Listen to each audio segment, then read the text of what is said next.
new leaders coming from these ethnic groups are also championing a kind of freedom using their new religious platform. Then I also mentioned another internal one is the role the media is playing. The role the media is playing. One major media organ for Christians, though it's from an evangelical perspective, is Today's Challenge. Today's Challenge was published originally as African Challenge by the Sudan Interior Mission. Then it became regionalized, it's now called Today's Challenge. Throughout the 80s and 1990s, Today's Challenge was the organ used by both evangelicals and Pentecostals in northern Nigeria to champion a new kind of attitude that was negative towards Islam.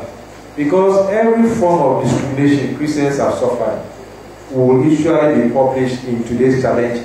And this was widely circulated. This was widely circulated among Pentecostals and Charismatics. Of course, the Muslims also have their own organ for countering Today's Challenge. In the 80s and 70s, there was a secular newspaper, The New Nigeria, which was more or less seen as the Islamic organ that was likely countering Today's Challenge. So these are the internal issues which have informed Pentecostal attitude, very negative towards Islam. They are briefly on the external ones. The external ones are those activities or factors which affect not only Pentecostals and Charismatics, but generally many other people in Nigeria. And the first one is the attempt to expand the scope of Sharia in Nigeria.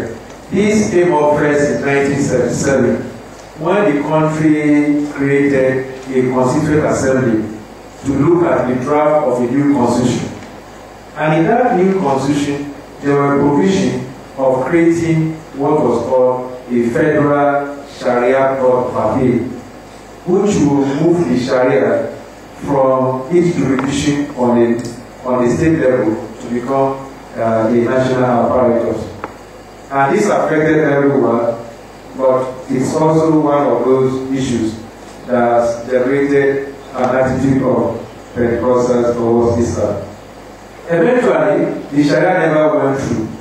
The new Sharia law never went through. But in 1999, in October 1999, one of the Nigerian states began the implementation of a new Sharia criminal code. And again, there was a lot of agitation. And this actually culminated in a major religious riot in Kaduna City in February 2000. And at the end of the religious violence, Kaduna was one of the major metropolitan centers in northern Nigeria. The town was divided into two. Father Kuka lives here. He lives in the Christian area.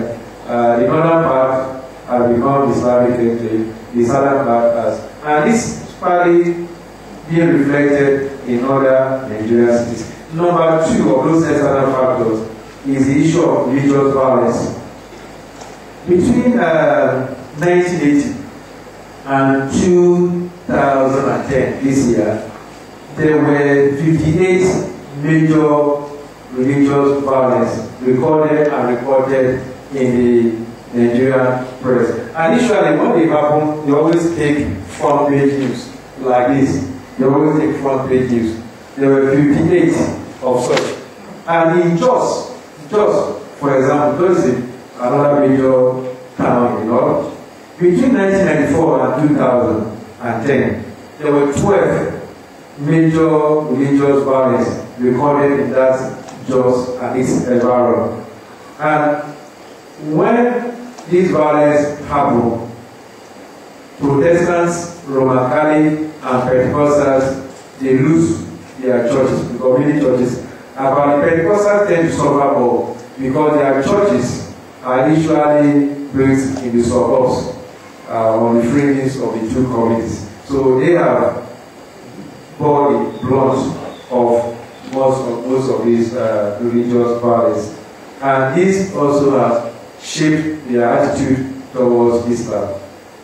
Then another major one is that there is a perception among certain Pentecostal and charismatics and other evangelicals that there is a grand desire for the Islamization of the country using the political machinery. This perception began to take root from 1977 when the country first of all took up the issue of the expanding the scope of the Sharia. So many Pentecostals and evangelicals believe they have this perception that there is a grand plan to Islamize the country. Then in 1986, in January 1986, there was an event when Nigeria was reported to have become a full member of the Organization of Islamic Conference, after maintaining an observer status for 17 years. And when the Nigerian Daily leaked this matter to the public, it generated a lot of controversy. Those who championed the support for the membership were mostly Muslims. There were a number of arguments.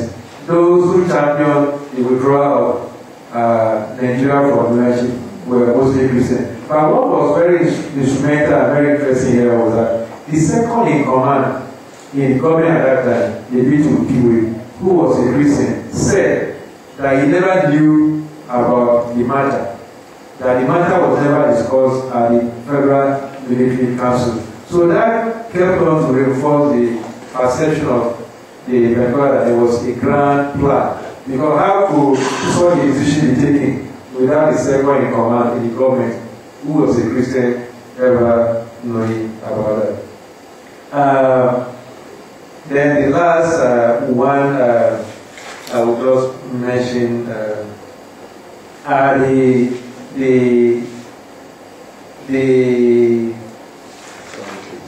last one I will mention was an incident that was played out in between 1987 and 1988. A prominent Islamic leader at that time, Sheikh Gumi, Martin Buga, I remember, he responded to him, said that Muslims in Nigeria would never allow a Christian to ever become the president of the country. And if that were going to happen, they would prefer to divide the country into two. And it was interesting, but that was when I was carrying out my field work in Northern Nigeria. And it was very interesting because in the local government election in Kaduna for that year, Pentecostals, charismatic, they team up with evangelicals to field a Christian candidate. And for the first time, there was a Christian, there was a chairman, a Christian, who was elected the chairman of the city council. Before then, Christians were not aware of their potentials because they had thought that Kaduna was a Muslim-dominated city. But that incident galvanized them to feel. So these are some of those external factors that have influenced Pentecostality. Let me say that it's not everything about Pentecostal attitude to Islam has been sour or has been negative. In recent times, there have been interfaith mediation and bridge building efforts. And also, one or two Pentecostals are being in the forefront. The very one I know is a man, Reverend James Woolley, who is a Pentecostal pastor. In 1992, one of the religious riots in Sangokata, he lost his, I think, left hand or right hand. But you know him. He lost their hand. Yeah, he lost their hand.